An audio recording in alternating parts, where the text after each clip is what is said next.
Question 21. Can non-Buddhists practice and attain nirvana? Ordinary people often find ways and reasons to divide themselves based on religion, skin color, race, boundaries, and possessions. However, enlightened beings do not concern themselves with these distinctions.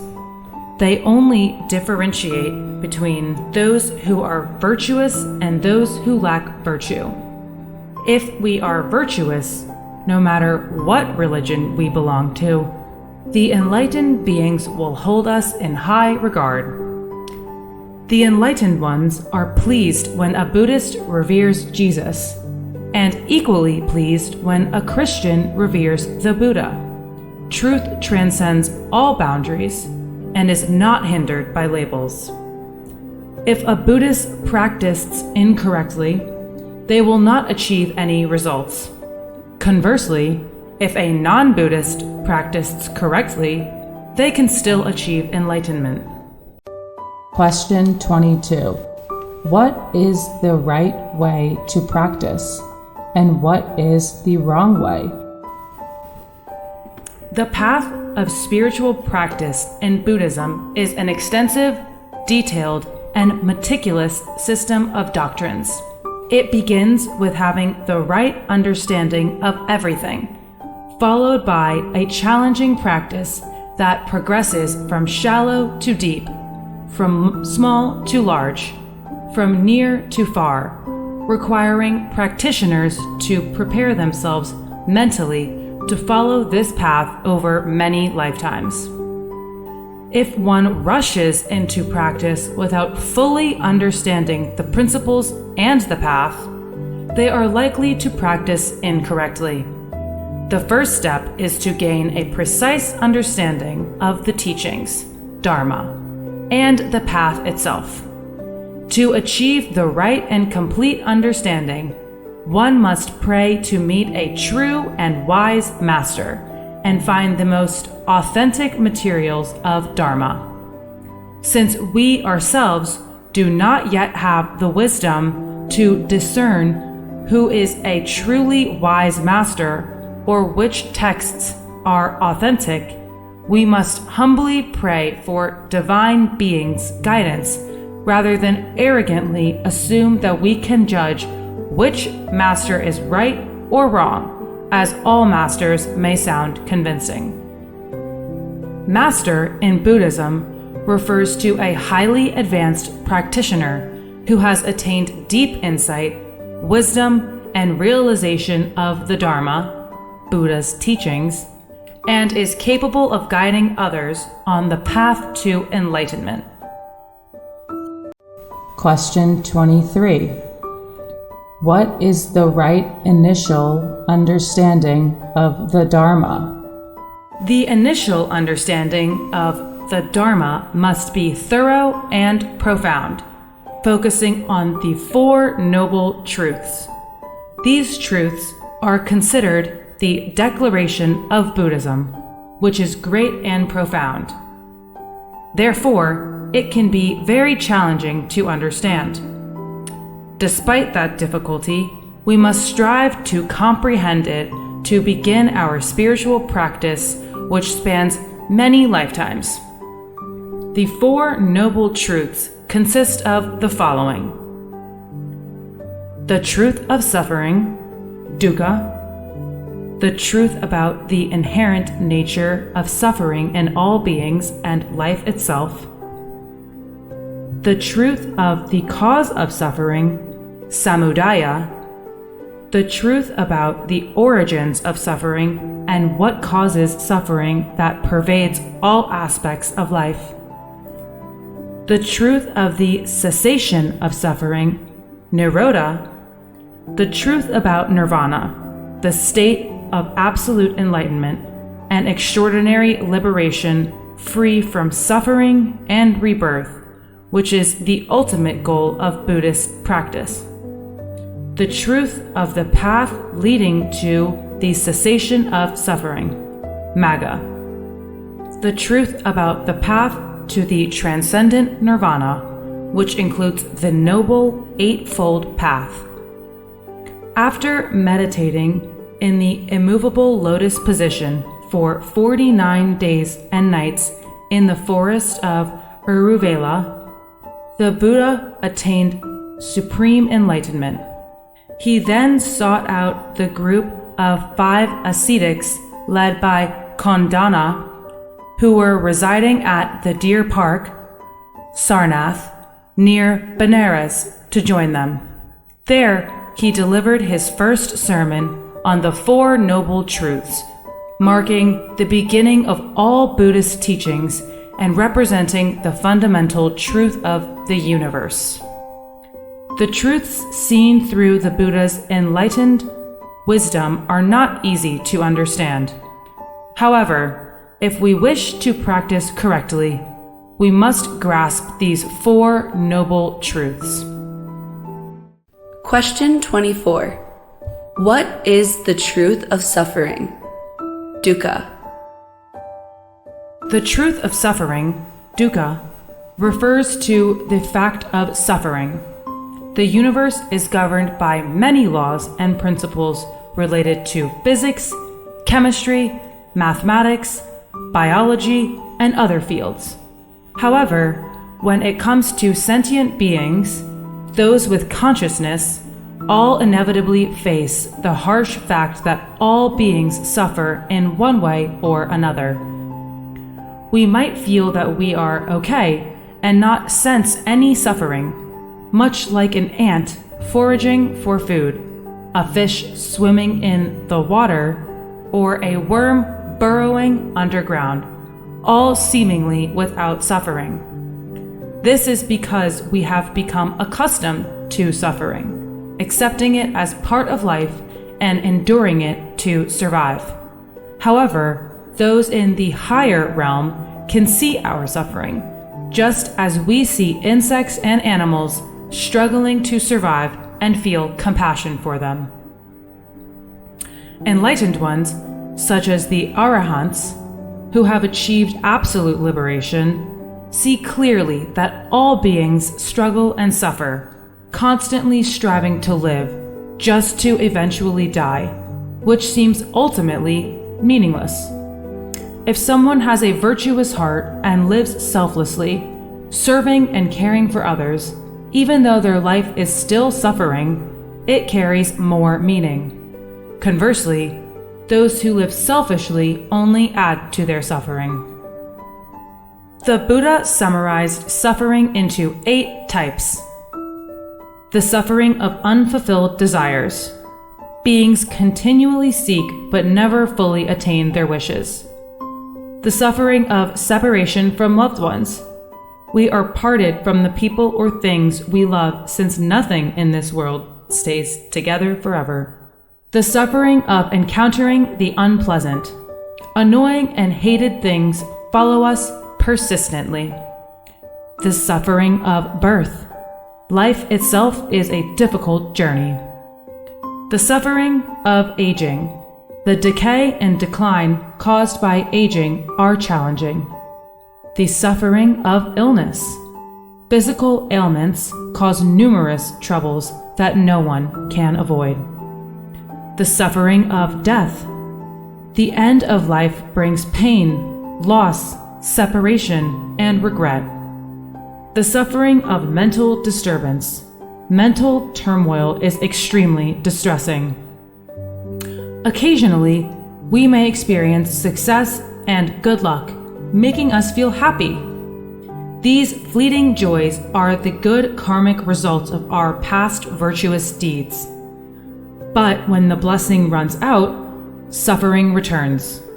Continuously doing good deeds can prevent suffering, but does not eliminate its root cause. Only by practicing the path towards liberation, as taught by the Buddha, can we completely eradicate the root of suffering. Our brains are inherently inclined towards sadness, but due to the merit we have, our brain cells secrete dopamine to mask this sadness.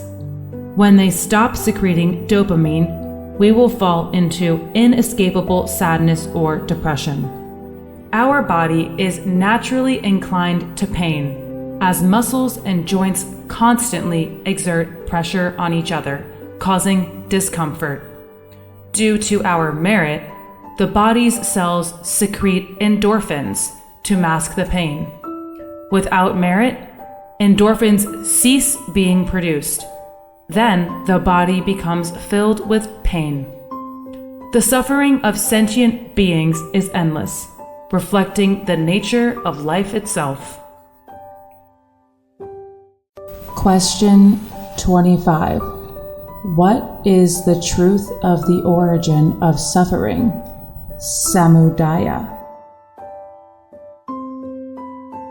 The truth of the origin of suffering, samudaya, refers to the causes of suffering. Why are we born into this world and endure so much hardship, conflict, separation, loss, grief, and despair, while joys seem fleeting and temporary? The root cause of all suffering lies in our ignorance, avijja, attachment to the self, ego, craving, anger, deceit, ambition, foolishness, misunderstandings, arrogance, and selfishness. It is because of our faults that we experience suffering. The greatest fault is ignorance. Ignorance leads to ego clinging and craving, trapping us in the endless cycles of birth and rebirth, samsara. Ignorance is difficult to define because ignorance is a profound state of darkness and foolishness that ordinary beings cannot perceive. Only enlightened arahants truly understand what ignorance is upon reaching enlightenment. Suffering is created by two forces: psychological feelings and the pressure of karma. Karma places us in difficult circumstances, and our minds suffer in those circumstances. For example, karma might cause us to have a car accident, leading to loss and disruption, and our minds suffer due to the accident. However, a person with a tranquil and detached mind may experience the same accident with physical pain, but his mind remains free from distress and sorrow. The primary cause of suffering is the mind, but external circumstances can also influence the mind.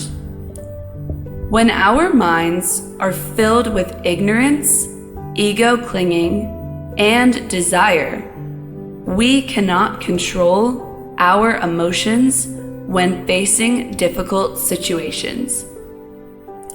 When our minds are still dominated by ignorance, ego clinging, desire, and anger, we cannot stop creating negative karma, and its consequences will push us into miserable situations. As long as our minds are filled with ignorance, ego clinging, and desire, the cycle of rebirth continues, forcing us to endure endless suffering. Ignorance is pervasive, but the unwholesome instincts also create a vast sea of karma that traps beings within it.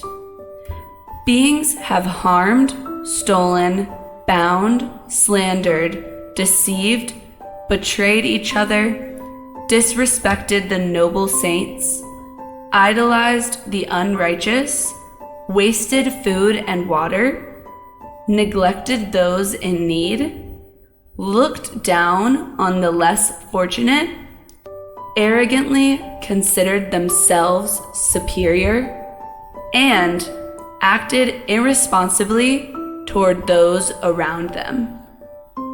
Countless karmic debts force beings to return and face their consequences to settle them fully.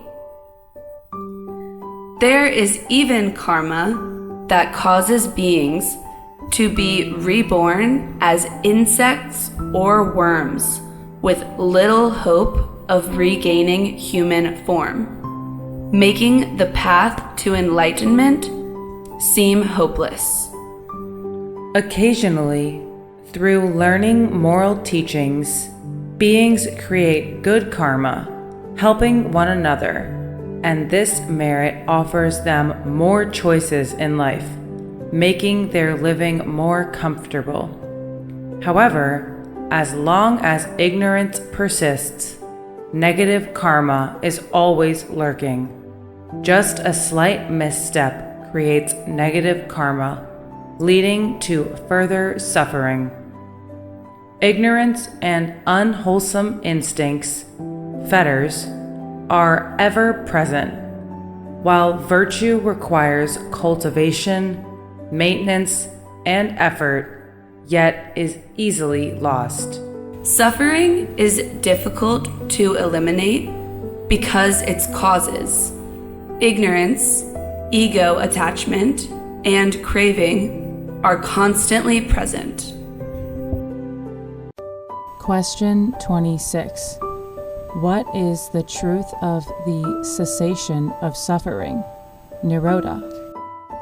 The truth of the cessation of suffering, Nirodha, refers to the state of being free from suffering, known as enlightenment and liberation, achieved through successful spiritual practices in line with the Buddha's teachings. While many religions see reaching heaven after death as the ultimate goal for a faithful follower, Buddhism defines true spiritual success as achieving extraordinary inner enlightenment. After attaining enlightenment, one can freely choose where to be or choose not to exist in any place at all. There are 4 stages of enlightenment. Arahant, Arat, the 4th and highest stage of enlightenment. An Arahant possesses the 3-fold knowledge and 6 supernormal powers, achieving complete liberation from the universe with boundless wisdom and enlightenment. Anagami, non-returner, the 3rd stage of enlightenment. An Anagami is no longer reborn into the human realm unless they choose to be. They possess great spiritual powers and wisdom, and often reside in the highest heaven of the form realm, Suddhavasa, continuing their practice until they attain arahantship and enter nirvana. Sakadagami, once returner, the 2nd stage of enlightenment. A Sakadagami may be reborn in the human realm once more to complete their virtues and aspirations. They possess a very pure mind and some basic supernormal powers. After death, they are often reborn in the Tusita heaven to learn from Maitreya Buddha, the future Buddha of earth in the next hundreds of thousands of years. Sotapanna, stream enterer, the first stage of enlightenment. A Sotapanna may be reborn multiple times into the human realm to fulfill their virtuous aspirations for themselves and other beings. They have an unwavering commitment to morality and absolute reverence for the Buddha. However, they do not yet have enough supernatural wisdom to discern reality from illusion. So, they still make mistakes and have karma to resolve. A Sotapanna may be reborn in the heavens of desire realm or multiple times in the human realm. They often engage in good deeds, resulting in good connections with beings and easily earning blessings. The threefold knowledge of an arahant includes knowledge of past lives, Pubeni Vasanu Satinana, the ability to see one's countless past lives in great detail and understand one's connections with innumerable other beings. Knowledge of death and rebirth of beings, Dibakaku, the ability to see the rebirth of beings across countless lifetimes, observing their karmic actions and consequences according to the law of karma with clarity and detail. Knowledge of the end of mental defilements, Asava Kaya Nana, the ability to see the ultimate truth of the universe, understanding the Four Noble Truths and the workings of everything and every realm, with the capacity to know anything they wish to know, yet primarily grasping the profound wisdom of the Dharma. The 6 supernormal powers of an arahant consists of the threefold knowledge and add the following: supernatural power, Iddhivida, the ability to perform supernatural feats such as flying, creating multiple bodies, manipulating the elements, and transforming environments. Telepathy, Setopariya Nana, the ability to know the thoughts of other beings even from a great distance. Clairaudience, Dibasota, the ability to hear sounds of beings from all realms. The realms of heavens can also be considered as part of the cessation of suffering, because they alleviate many sufferings experienced in the human and animal realms. However, true cessation of suffering in Buddhism is only achieved through attaining inner enlightenment. Question 27. Is it true that those who attain sainthood in Buddhism possess supernatural powers as described in theory? Buddhist scriptures document many instances of the Buddha and Arahants demonstrating extraordinary supernatural powers. For instance, there is a story of the Venerable Gavampati using his supernatural power to stop a sudden flash flood from an overflowing river, causing the water to pile up high in the sky. This allowed the monks sleeping on the riverbank to escape to higher ground before Gavampati released the floodwaters to flow normally again. In China, during the Tang Dynasty from 618 to 907 CE, there is a story of Zen master Deng Yinfang. While passing by a battlefield where two armies were fighting fiercely, he flew up into the sky and gestured for them to stop, causing both armies to retreat and cease fighting. In Vietnam, during the Le Dynasty, from 1009 to 1225 CE, two Zen masters, Min Tam and Bao Tang, after delivering a sermon, ascended into the air, set themselves aflame, and entered nirvana. There are numerous stories of the supernatural powers of saints in Buddhism, recorded extensively in Buddhist scriptures and historical texts worldwide. Question 28. What is the truth of the path leading to the cessation of suffering? Magga. The truth of the path leading to the cessation of suffering, Magga, refers to the way leading to the end of suffering and the attainment of transcendent nirvana. It can be described as a method, an approach, or a roadmap.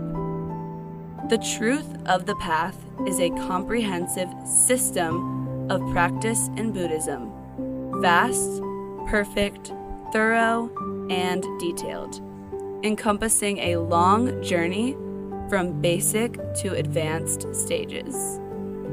It includes the following 8 components, known as the Noble Eightfold Path. Right comprehension.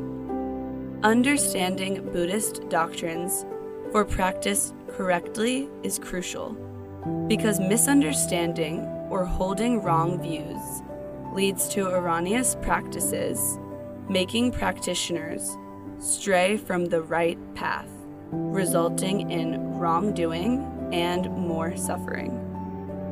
However, people with misguided views on cultivation always insist that they are right, making it very difficult for them to change. There are 2 critical aspects of right comprehension in Buddhism: understanding the law of karma and the goal of enlightenment, which is being free from the self, ego. Right consideration. Based on right comprehension, one must think and reflect in alignment with the Dharma to transform the mind to become pure and virtuous, eliminating wrong thoughts and perfecting deep morality. The process of filtering out wrong thoughts is challenging and solitary, as no one else can see our mind to assist us. Thus, we must evaluate our own thoughts in solitude to make adjustments. Correct thinking also creates merit. Right speech. With right comprehension and the ethics of right consideration, one should convey only positive and meaningful messages that help others progress in their practice. Our language and attitude must be cultured, ethical, and beneficial, forming virtuous karma and increasing blessings through speech. Right action. These are actions that interact with and influence other sentient beings, the community, and the minds and lives of others. Practitioners must actively create positive impacts, helping beings to be happy, well-provided, knowledgeable, moral, and inspired towards enlightenment. thereby accumulating increasing merit that supports spiritual practice and meditation. Right livelihood. This refers to earning a living through righteous means. Everyone needs a job to earn income for food, clothing, housing, and necessities. Monastics live by alms and offerings given by the faithful, a form of right livelihood. Lay people work in various businesses or professions to make a living. The merit from right actions enables one to choose a righteous livelihood, avoiding harmful or unethical jobs. A right livelihood helps one earn more and more merit over time. Right endeavor. This is the effort in meditation practice. Meditation is the final path to spiritual enlightenment, requiring control of the mind and cessation of wandering thoughts to reach the ultimate truth. However, concentrating the mind in meditation is extremely difficult, and most people fail. Right endeavor refers to the stage where one practices a meditation method without attaining any immediate results, yet persists without giving up.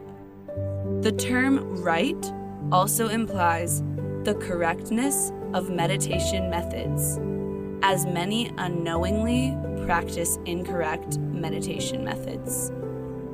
Practitioners should pray to find a true Zen master who can guide the correct meditation approach to avoid wasting effort. Right mindfulness. At this stage, meditation practice begins to yield results. Wandering thoughts no longer dominate, and the practitioners frequently experience mindfulness.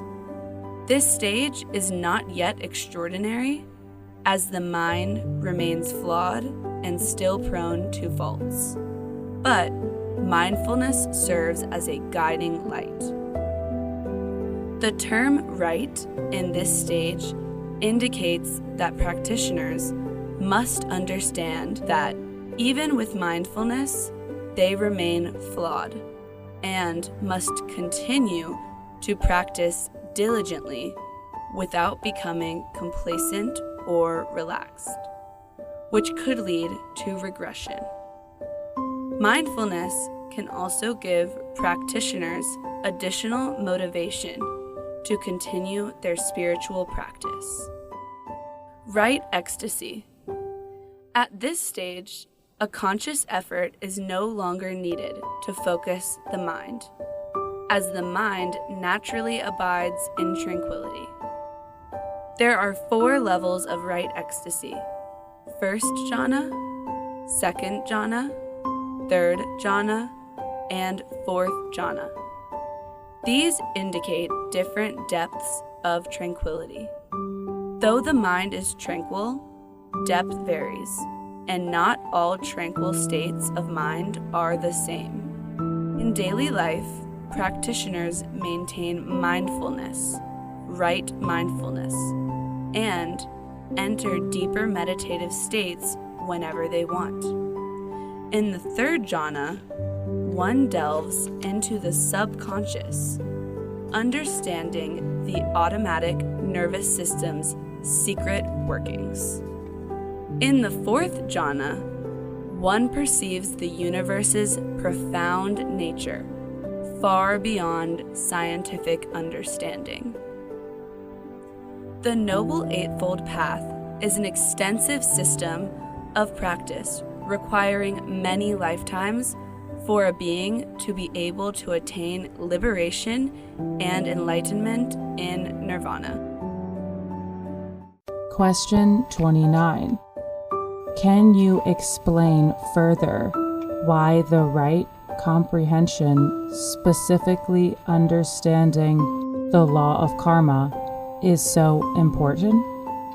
Without a thorough understanding of the law of karma, We may hold on to wrong views, perceive things incorrectly, misinterpret everything, and act mistakenly, which diminishes our merit, causes us to accumulate negative karma, and ultimately closes off the path to spiritual enlightenment.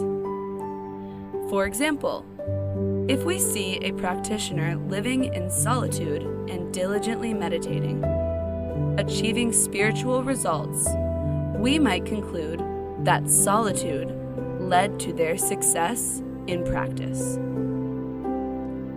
This view does not align with the law of karma and is therefore inaccurate. We must understand that the practitioner may have revered an enlightened saint in the past, or, despite living in solitude, consistently pays homage to the Buddha and maintains a vast compassion for all beings, combined with proper meditation practice to achieve such results. Similarly, when we see someone born into a wealthy family and simply attribute their situation to luck without further reflection, we are missing the law of karma. To be born into a wealthy family, this person must have accumulated significant merit in past lives, allowing them to enjoy prosperity and comfort from birth in this life. Conversely, when we see a poor person and assume they are lazy or unwilling to work, we are also ignoring the law of karma, pushing us to fall into the wrong views. Many hardworking people remain impoverished due to a lack of opportunities, assistance, or frequent misfortune. Poverty can result from various karmic causes, not just a single fixed cause. Poverty may result from stinginess, wastefulness, looking down on the poor, improper use of money, or giving to unworthy individuals. Question 30. Is revering deities and praying to them considered right comprehension?